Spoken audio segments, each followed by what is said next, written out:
Guys, I'm back. I'm sorry I haven't done any React videos recently. I've been busy doing other things, but they're all done now. So I wanted to react to Nobody Wants This. One of my favorite shows from season 1, and season 2 really spoke to me. And there's some really good information here that needs dissecting from a psychological point of view. I hope you learned something from it. So let's watch it together. And a little bit about me. My name is Philip. I'm a therapist working in London. It's my job to help you to reach for the stars. Answer these questions for deep conversation, okay? To address conflict, uncover secrets, or spark play. This is very fun. We're absolutely doing it. I'm sick and tired of having like this boring conversations with you guys. Oh, there she is. I missed you. She keeps on saying stuff, but it sounds so passive-aggressive over and over again. And passive-aggressiveness is a way of relieving some of that stress and tension in your life. But by saying it with a smile or by laughing afterwards, people think it's a joke. But there's some deep meaning behind being passive-aggressive. Something that I teach my clients to do is not be passive-aggressive at all. Just say how you feel. Just tell people what you're thinking and say how you feel. A time I pretended I wasn't crying was... That's a big question. A time when I pretended I wasn't crying. That's so vulnerable. I'm not really, I understand it's a TV show, right? But I'm not sure that this is the sort of game that you should be playing with your friends. Because talking about crying and that sense of vulnerability, it's a beautiful thing, right? I think that crying should be embraced as a response to a feeling or a situation that you're dealing with. But this is a really intimate conversation that you should be having with your partner, or not able to tell their partner how they're feeling. That's a big red flag in a relationship. All relationships should be free and open to say what you want when you want to say it, whether it's a good thing or a bad thing. And probably that car commercial where the dad drives away and drops the kid at college. No, Joanne. Yeah. No jokes. You have to be real. Can I just point something out? The therapist going out with his client. That just breaks so many ethical rules, because it puts the client in a position where she has told everything to her therapist about her life, and he hasn't told her anything, or he shouldn't have done at least. And some feelings could come up for both parties. This is called erotic transference. But it doesn't mean that the therapist should act on it. It's something that we need to talk about in supervision to understand where we sit as therapists, but also where they sit as clients. It's so bad, it's so unethical, and it's so wrong to do. And I can't believe that that he asked her out. And that's really what made me want to talk about this with you today, is that how dare a therapist take that sense of vulnerability and that sense of disempowerment of their client and ask them out. Yes. When mom and dad told us they were getting a divorce. Do you remember? Yeah. I was an adult and I was happy for them. I was just really sad that it took that long, and I was embarrassed, so I hid from Morgan in the bathroom while I cried. You did? I didn't know that. To be fair, I hate it when she cries because she's a really ugly crier, so she really is. When something hard to talk about comes up, people always push it onto something either funny or something that's not related to them. Because it gives you a sense of, oh, I'm playing the game, I'm doing the work. But by talking about it outside of the way that I feel or that you feel, it means that it makes it more, it makes it easier to talk about so that it doesn't impact us. But you lose some of the magic there, because by not talking about something which really impacts you, you're not doing the work in therapy, but also you're pushing things which are hard away, which means you never deal with them, which means that they'll pop up and impact you in your life. Victoria's Secret, when I got arrested in Thailand. That was so scary. It was wild. Oh, young Maggie Smith, 100%. This is easy. When someone says, I read that, but they listen to the audiobook. Oh. I know that I do that, but at least I know it's annoying. Do you? Yeah. She does it, but she knows it's annoying. So, again, it shows that these games are really good at showing our deepest, darkest thoughts in a nice, jovial way, a lovely way to connect to each other about situations or about secrets that we have, which are not bad secrets, but we just don't need to tell anyone about them.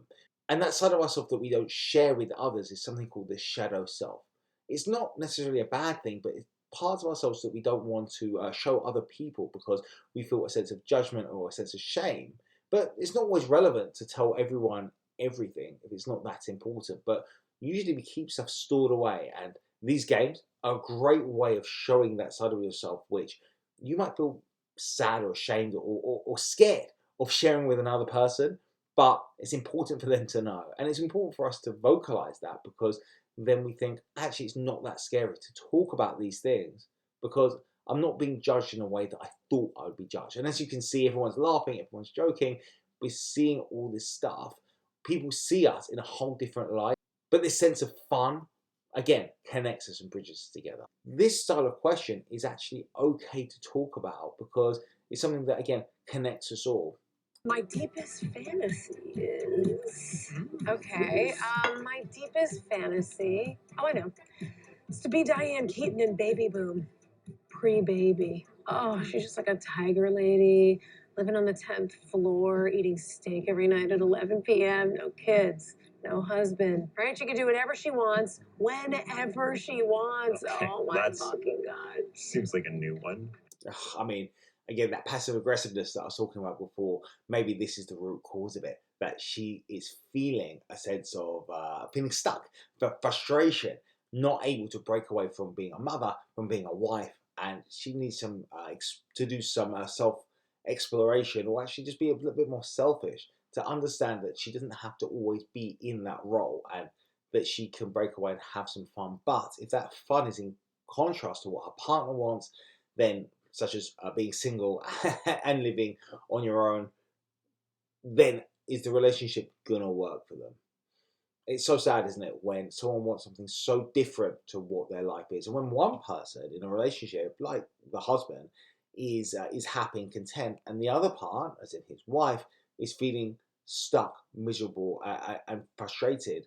Well, how are you able to form a relationship or keep a relationship going if two people want two different things? Something that I do in my sessions is I go through someone's life in 5-year increments to give us a picture about how they've changed throughout their lives.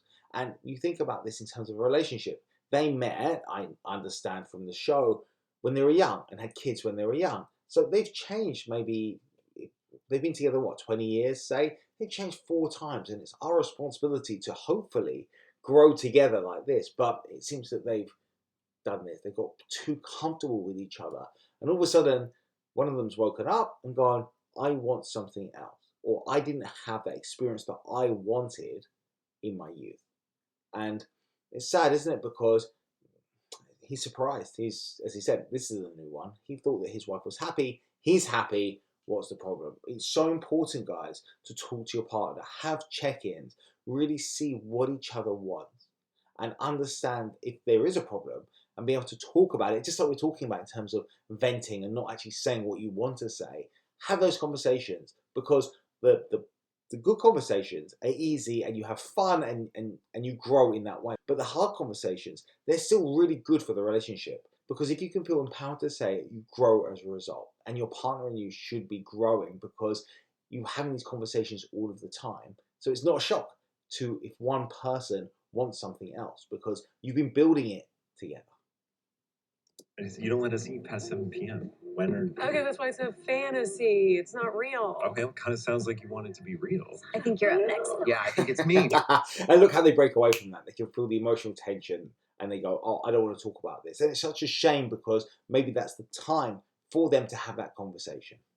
What was a difficult decision you made recently? Oh, this one's very obvious. Yeah, sure. My decision to leave Temple High. It was a tough one, but I stand by it. Nothing from like, I don't know, learning or deciding if you want to live together. I don't think this is the place to talk about that.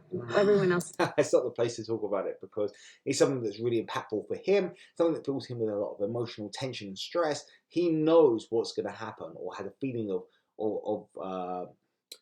but he's scared of what could be said, so he's trying to keep it light. And there needs to be some rules here about these games. Do we keep it light or be real? Maybe you take it away with you and you're real with each other in terms of the relationship, because you can see that sense of judgment around him.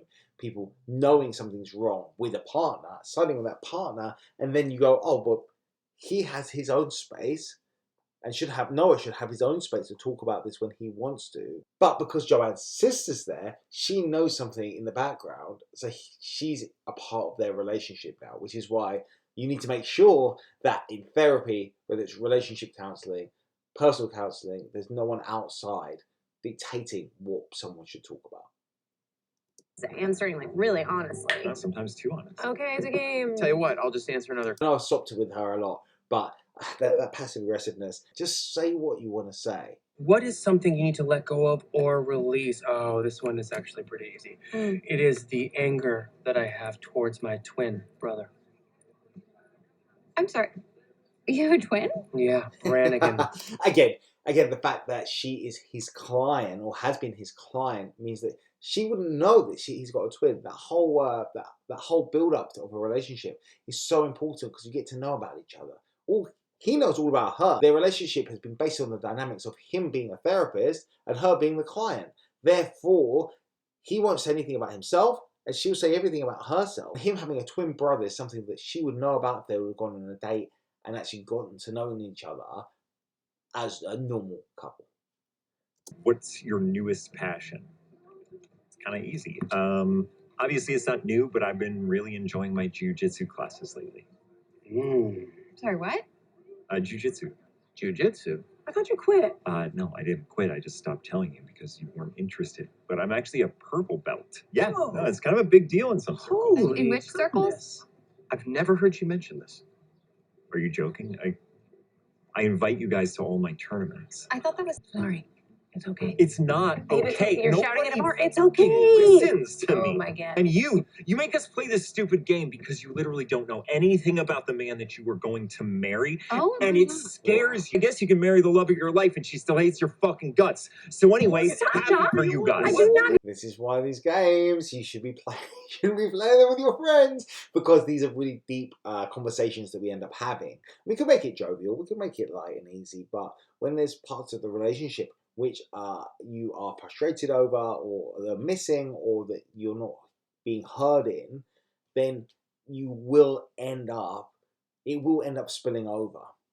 You know, these games are really good at having honest conversations and hopefully bridging that gap so that you're not isolated, alone. As we can see, you know, he's doing jiu-jitsu classes. His wife and his friends don't even think it's real. But it feels like his relationship has always been one where he's helping other people. So people have never had to help him. So when he does ask for help, or does ask, or he's honest about what he's doing, people just brush over it because that's not what the relationship is. And that's a whole different topic about caregivers and people that are never always caring for other people but never getting anything back.